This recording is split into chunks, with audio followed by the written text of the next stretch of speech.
ejemplo Francia, por ejemplo, y no hubiera problema. Quizás hubiera adoptado la Constitución Europea. Pero ¿qué pasó? Y eso va en mérito a los que hicieron esta idea. Lo propusieron al pueblo directo, a un referéndum. Y se encontraron con la sorpresa que nada menos que un miembro fundador como Francia votó en contra de la Constitución. Y alrededor de a los pocos días, otro país fundador importante, como Holanda, también con un mayor porcentaje, votó en contra del proceso de constitución de la Unión Europea. Y ahí sonó la primera alarma y pensó que se había terminado, algunos confunden una cosa con otra, pensó que se había terminado el mundo, que se había terminado el proceso de integración, etcétera, etcétera, etcétera. No pasó nada. Simplemente el pueblo advirtió, no queremos esto. Además de ciertos otros factores que verdaderamente, sociales, etcétera, que verdaderamente estaban desnaturalizando el proceso de creación de la Unión Europea. Y en última instancia se expresó el pueblo. Y cuando los pueblos se expresan, nos guste o no nos guste, algo de razón tendrán para que esto no se realice. Y últimamente, y para terminar la parte esta de Europa, se acaba de aprobar, después de este cimbronazo muy grande, se aprovechó que justo la presidencia le toca a Alemania, país central, que hablaré enseguida también, y se adoptó el Tratado de Lisboa, que hace muy pocos meses acaba de ser ratificado por los parlamentos. Primero con, digamos, en la primera advertencia de Irlanda, que también lo rechazó, y últimamente con alguna reforma, efectivamente Irlanda también se integra.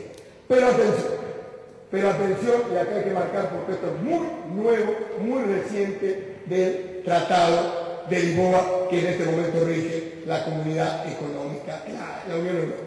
Primero, por primera vez en 60 años de integración, hay una cláusula de retiro. Ya se abre la puerta para que aquellos que no acompañan el proceso de integración puedan retirarse. Esto no existía hasta ahora. Esto marca, digamos, una advertencia muy importante en el proceso de integración europea. Pero bueno, podemos seguir, seguramente habrá algunas preguntas de ustedes del Tratado de Lisboa, pero no creo que sea el momento oportuno. Vamos ahora a nuestra América, vamos ahora a nuestro negocio, que es otro de los temas convocantes de la tarde de hoy. Primero, lo que yo siempre digo, parece una cosa obvia, pero no es tan obvia. Y tenemos que decir que el Mercosur es fundamentalmente un proceso político, con mayúscula. No es simplemente un proceso de grabación impositiva o un proceso económico. Y hay unos datos que seguramente la mayoría de los que están sentados acá lo desconocen. Cuando se reunió el presidente Alfonsín con el presidente Sarney en 1935 en Iguazú, dieron como se dice, la patada inicial, no es un término muy académico, de la creación de este proyecto junto con nuestros hermanos brasileños.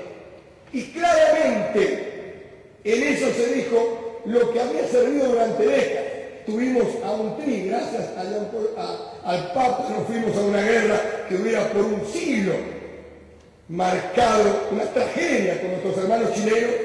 Generalmente veíamos a nuestros vecinos como hipótesis de conflicto, por esa hipótesis, por esa cultura militarista, y el presidente Alfonsín con el presidente Sarney tornaron la página y dijimos, vamos a una integración real, política, de nuestros pueblos.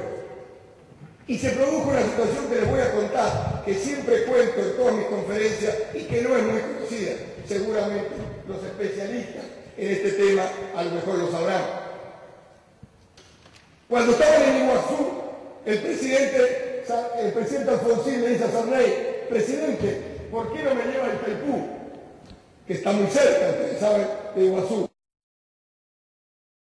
Sorprende que me diga esto, sabiendo la historia conflictiva que significó Itaipú en la década de los 70. Efectivamente, efectivamente el presidente viajaron con la comitiva a Itaipú. Vieron esa obra, la represa hidroeléctrica más grande del mundo, que es impresionante. Volviendo de vuelta, el presidente Alfonsín le dice: presidente, lo invito cuando pueda a venir a Argentina, pero especialmente vamos a ir juntos a Pilcanellú. En Pilcanellú, para los que no conocen, en Chubut se estaba produciendo el desarrollo nuclear argentino. Y no solo pacífico, digamos. Ustedes saben que por suerte nosotros, esta sociedad tan contradictoria, con los bolsones de pobreza que tenemos en el conurbano, y tenemos un desarrollo nuclear y espacial de primera nivel. Entonces, ahí era una zona prohibitiva.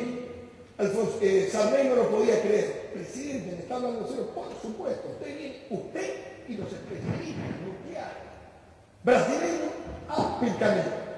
Efectivamente, fue el presidente Sarney con los expertos nucleares a Pilcanellú para demostrar que ya no era el átomo, que había sido un instrumento de desastre. Hace poco conmemoramos Hiroshima y Nagasaki, que el mundo, fíjense, el confrontamiento entre la India y Pakistán, el tema de lo que está pasando en Irán. El átomo tiene que ser para la paz y nunca para la guerra, y menos entre países hermanos. Así que para un argentino no puede haber un secreto militar a un hermano brasileño. Y efectivamente, cuando el presidente, años posteriores, vuelve a Brasil, hay una placa en Aramay, que es el desarrollo nuclear brasileño, cerca del río, donde dice: en esta placa pasó el presidente Raúl Alfonsín. Y acá no se piense, si alguno está pensando que estoy haciendo un discurso político, de ninguna manera, o un discurso partidario. Estoy pensando en esos mismos hombres de la Unión Europea que pensaron el Mercosur con otra idea, que el Mercosur tenía protocolos de educación, que el Mercosur tenía protocolos nucleares, que el Mercosur tenía protocolos de ciencia y tecnología, que el Mercosur era otro Mercosur, no el Mercosur mercantilista de la década de los 90. Y acá sí la política tiene mucho que decir. No es lo mismo ese Mercosur que lo que pasó en la década de los 90. Estamos hablando de otra historia, por eso el Mercosur empezó a tener un rol cada vez menor en los pueblos. Y prácticamente pasó una década que, salvo el salto económico hasta 1995, hasta 94 con Europresto, pero después se empezó a hablar incluso algunos de la muerte del Mercosur, incluso algunos que actualmente hablan de volver a la zona de libre comercio, porque evidentemente la política no acompañaba. Y tuvo que venir otro gobierno democrático y empezar de vuelta a transitar la arena política. Pero acá nos encontramos seguramente, y para abreviar, algo que es importante.